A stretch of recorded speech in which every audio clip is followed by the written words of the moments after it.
Hi, everyone. Welcome to Jehovah Boy. I'm your host, Doug Smith. This is not necessarily a podcast anymore. I'm sorry I had to take a break from the weekly episodes, but I am going to continue to churn out as much Patreon content as possible. If you're watching this right now, thank you so much for joining. Whether you are a free subscriber, a paid subscriber, I appreciate you being here. I will try to get the podcast back on track soon. But in the meantime, I will be responding to listener emails, and I will be taking calls from ex-Jehovah's Witnesses. So if you would like to chat and tell your story and be featured on the episode with your voice and your story verbatim, not read by me, coming straight from the source, please email me, jehovahboypodcast@gmail.com.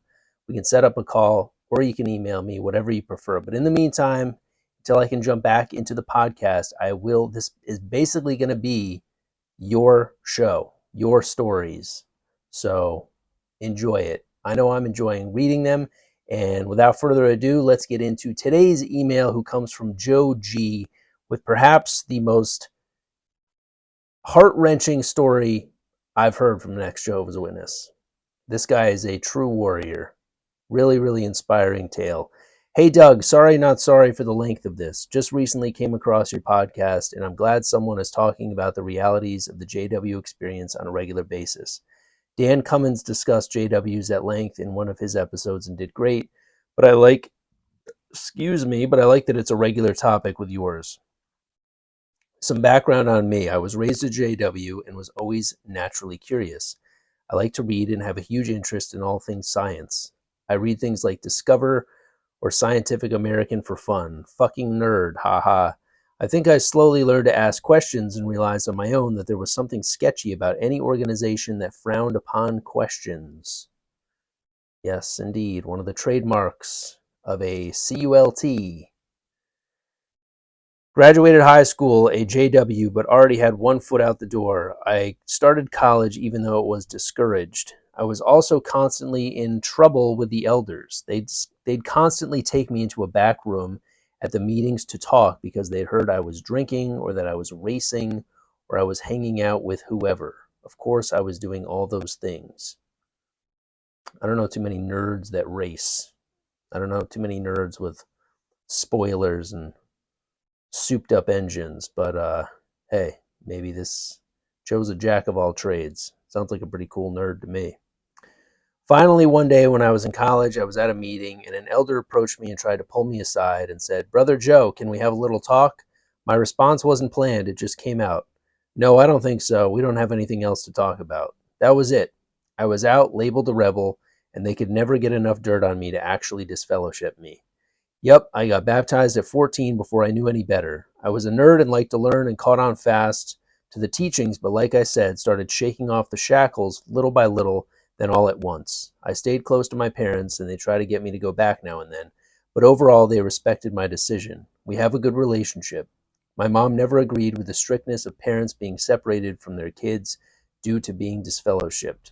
They are what I'd call moderate JWs, not the fucking fanatics. That's pretty awesome. I'm always impressed when parents are able to draw that hard line and be like, all right, I'm going to go along with everything else, but I am not cutting my family out of my life. My mom, as you know, if you are a fan of the pod, was constantly in a push and pull between her devotion to the church and her devotion to her family. And ultimately, she chose the church and pretty much ripped my family apart. Joe continues, my younger brother is one of those that bought into the end of times, don't go to school, don't buy a house or get a good job, and bum off whoever you can. He's a fanatic for sure.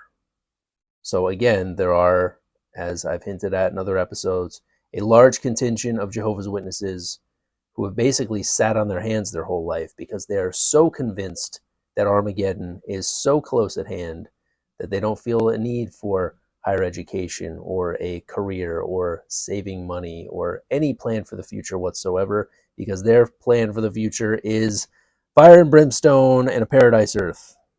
And you know, they've been Jehovah's Witnesses have been predicting that for over 100 years now. So maybe have a plan B. Maybe make your plan B your plan A, make your plan A, chuck it out the fucking window, and live a real life.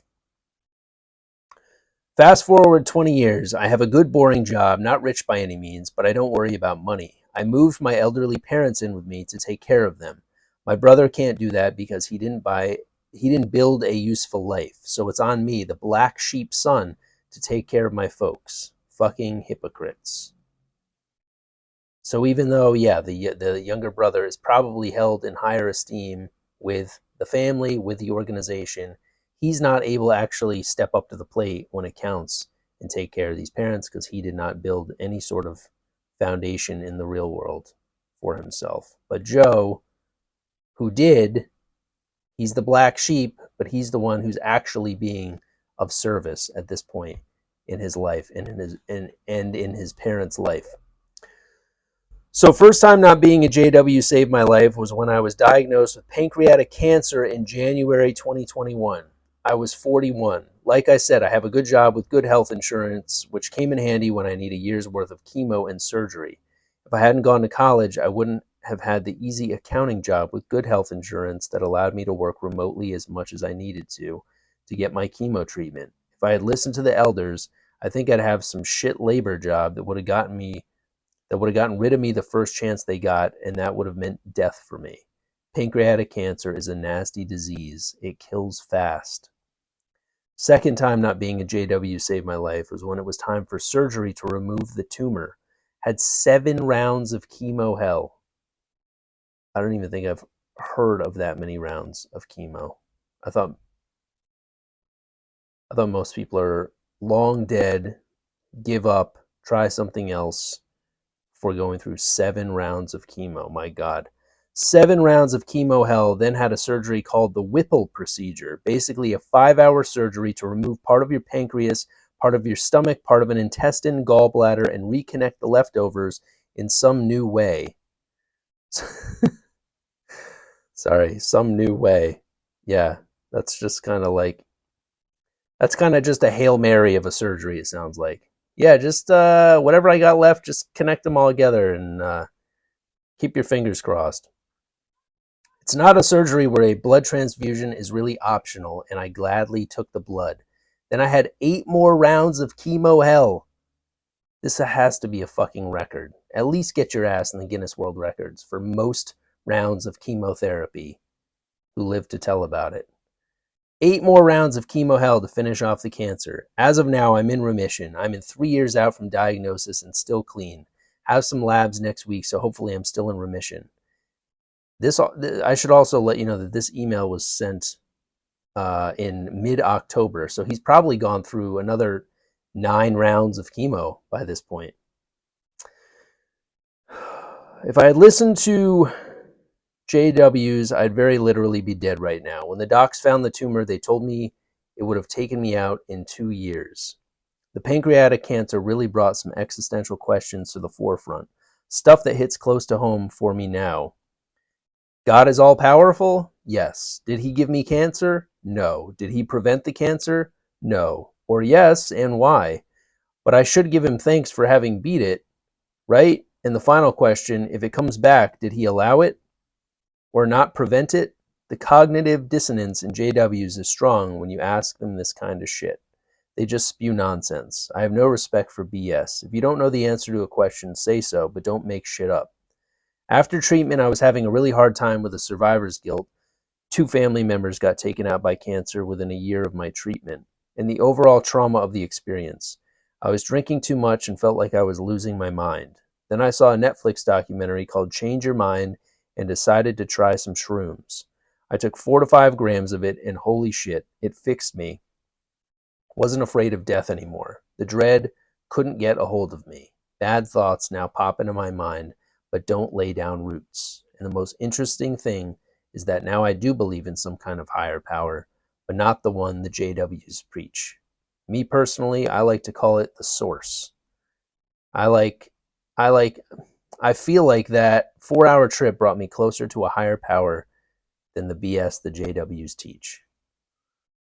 Wow, that's pretty beautiful. So I too have had my fair share of psychedelic experiences. I too, after ruminating over dread of death and catastrophic events for most of my life, through a mix of shrooms and my own current recovery program, am able to navigate life where I still have dark thoughts, still have plenty of issues, but the crippling anxiety that was on a ticker tape every day in, day out, of horrible things happening and this feeling of dread has completely subsided.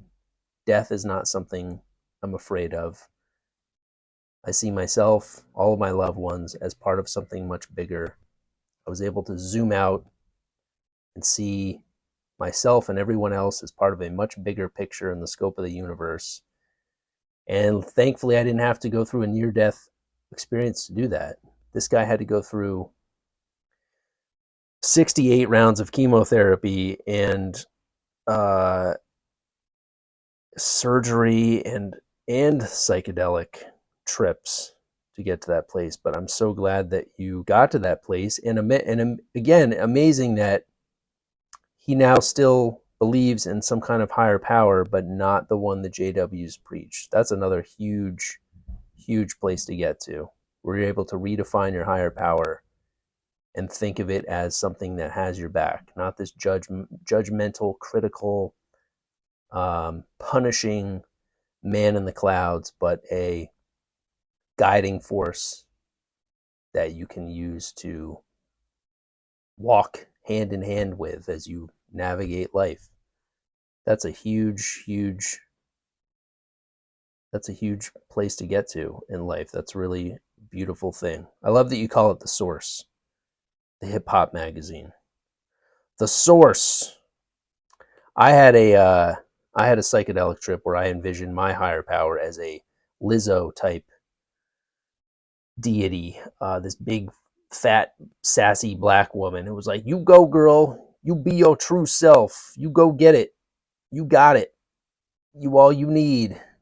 You all you need to be and more." Just this real kind of powerhouse, just kind of, you're a bad bitch kind of self-love kind of inner voice. And it was cool. And then a week after I had that vision of God being this Lizzo type person, I heard about the bananas and the pussies, and I was like, I don't know. Maybe I should redefine my higher power yet again. Anyway, Joe continues. Later that same month, as I was still processing the trip, my dad gets sick, refuses blood, and passes away within a couple days. It was sudden. I respected his beliefs the same way they respected mine, but that doesn't make any of it better. It's still hard knowing that he bought into JW cult BS and died because of it. I miss him every day.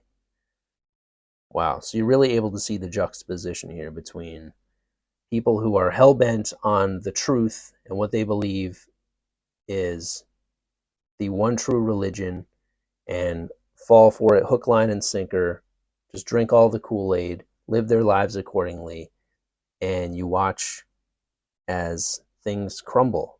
Whereas this guy questioned things, thought for himself, got in touch with his own instincts, intuitions, followed that path, and is now not only successful and living a life in the real world of substance, but also he's alive.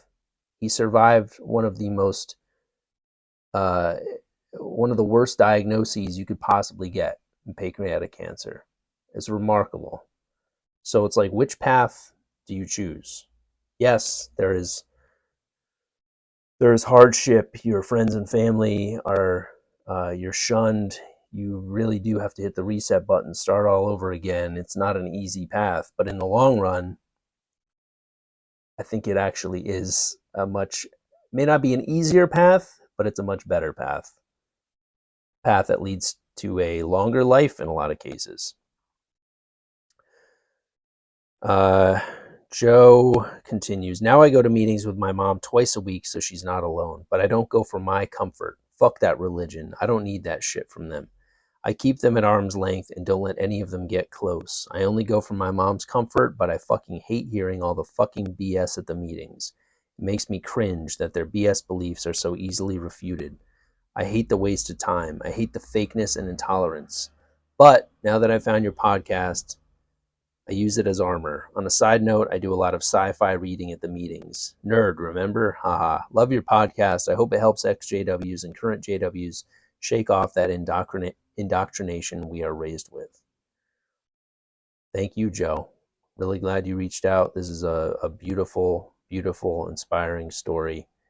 And this guy is able to, this last paragraph here, there's a lot of, I sense a lot of bitterness, but how can you blame the guy? He watched several family members die unnecessarily. He's watched most of his family suffer the consequences of putting religion ahead of family, ahead of common sense and intuition. And now he's still able to put that in check to be a support to his mother, his widowed mother, and still support her beliefs as she supported his. That's really, really amazing. He could so easily resort to resentment and bitterness that would have him reject and turn away from his family and the Jehovah's Witnesses as a whole. He's not letting them get too close, but he is still a support to his family in a time of need. It's a beautiful thing. So thanks so much, Joe, for reaching out. This is definitely inspiring to me, and I'm sure extremely inspiring to anyone else in a similar predicament. So thanks so much. Stay tuned for more listener emails. And like I said, give me a ringy dingy. If you want to talk, hit me up at jehovahboypodcast@gmail.com. We will arrange a time to talk, and our conversation will be posted on the Patreon. Thanks so much for the support. See you next week. Goodbye.